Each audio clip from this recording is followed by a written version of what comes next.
Magical Lying Hour. Like Neil said, we're going to be here every Thursday in March and April, and we're very excited to bring our show to you. If you've never seen us before, it's kind of interesting. What you're about to see are actors. These actors have memorized scripts like they would for any other play, a play that you might see at the alley, or at Stages Theater, or at a place where they produce forms of archaic culture. They have memorized these scenes and they have prepared them like they would for any other type of play they would do. However, they're going to be joined on stage by improvisers who don't know anything about the play that they're doing, anything about the script or the character they're playing, much like you don't know anything about the play that you're about to see, because the death of American theater is all of our faults. That's just that. The lights come back up. Magical Lying Hour.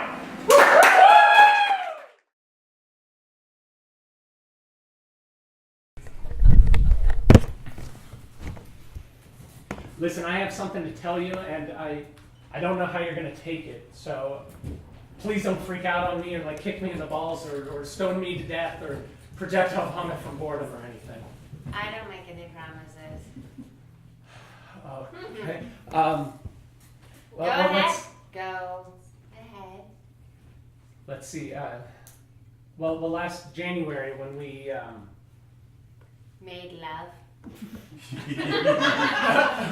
We're together. I just can't stop thinking about it. I mean, I know it's easily one of the biggest things to ever happen to me, and I can see that. and I can tell that it was just like this Another meaningless for me. blip of antimatter to you, but for me it was different. Yes, I can imagine that. I've heard that many times from many men, and I try to be that for them, you know, different. I try to find what they need, and then for one short, wonderful night, I'm that. And they love it. And sometimes they get complicated feelings about it. I get that. But I'm not really looking for something long term. And I know something real passed between us. Sure.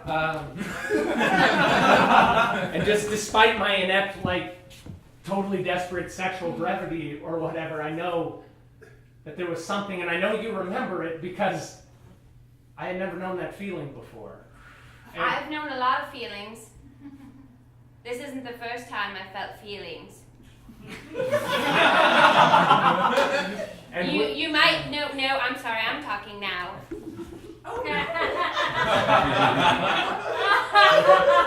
You might think, oh, we had a special thing where I felt a thing and she felt a thing and it was the same thing at the same time that we felt, but that's happened to me before, a bunch.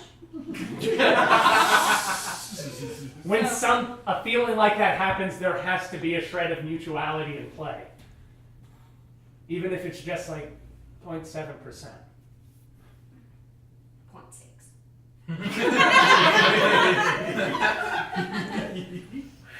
Well, it doesn't mean anything. All I'm saying is that's the reason we come together. That's the reason why it happened, is because we have a thing in common, is because we have the potential. But we don't want to see what happens there. We don't want to see where it leads. No, this isn't like your other men or clients or Johns or whatever you call your rotisserie of men that... Mostly I call them Paul, because it's easiest to remember that.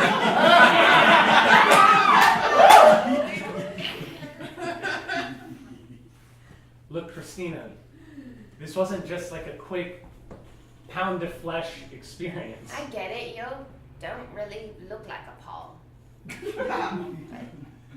This was something more to me. This isn't one of those anecdotes that American guys go around and collect. You know, eat a couple space cakes and go fuck a window whore and get a tattoo.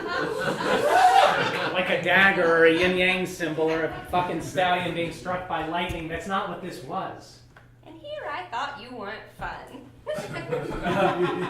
Listen, you don't look like a Paul to me, all right? You're more like a Brian.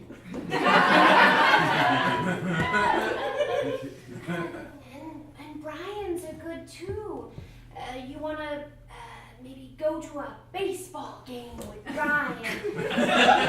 You wanna watch the season finale of The Bachelor with Brian. But I can't have anything more with Brian. I can't start a life with Brian.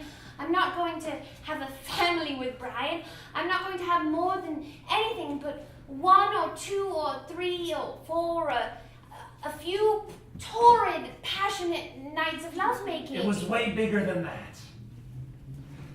Listen, if this was bigger than any paperback novel or play or like some old cultural artifact, this was bigger than anything that I could write about.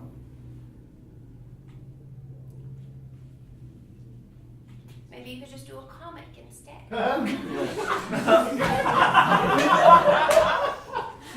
Like Kathy. Those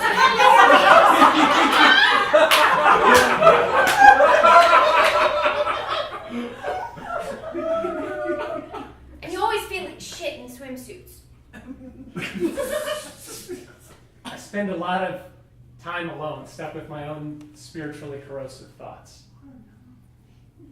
Kathy! No,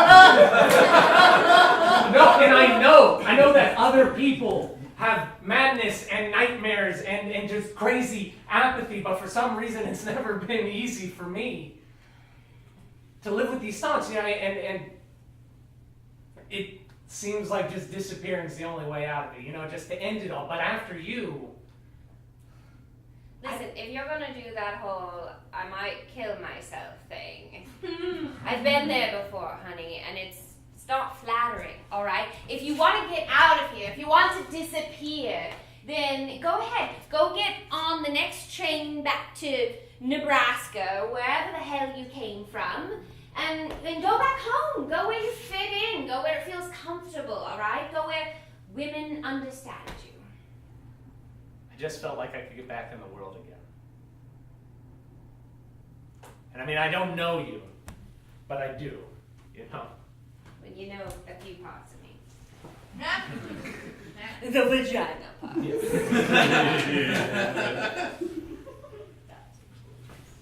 Something happened that night in Amsterdam.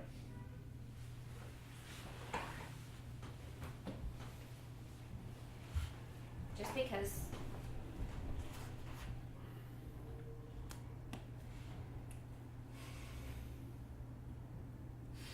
Yeah. just because I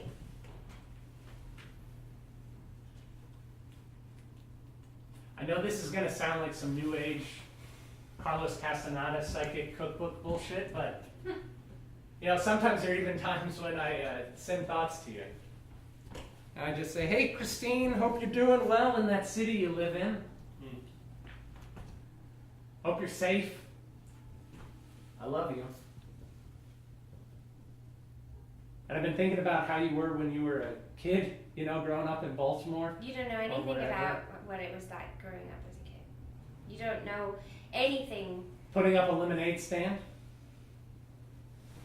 It's not a lemonade. It's not a cutesy lemonade stand. Smashing cake into your coloring book. Eating crayons under the patio furniture. You think you can rewrite my childhood memories and make me some kind of wonderful person that you want to know? I'll mix the patio furniture. Listen, Make the picnic bench. I think, Brian, that it's been pretty clear that we did a thing. We had a good time. Alright? You were on vacation. And maybe it's time that you just left. We never thought about this again. So your name's not Christine?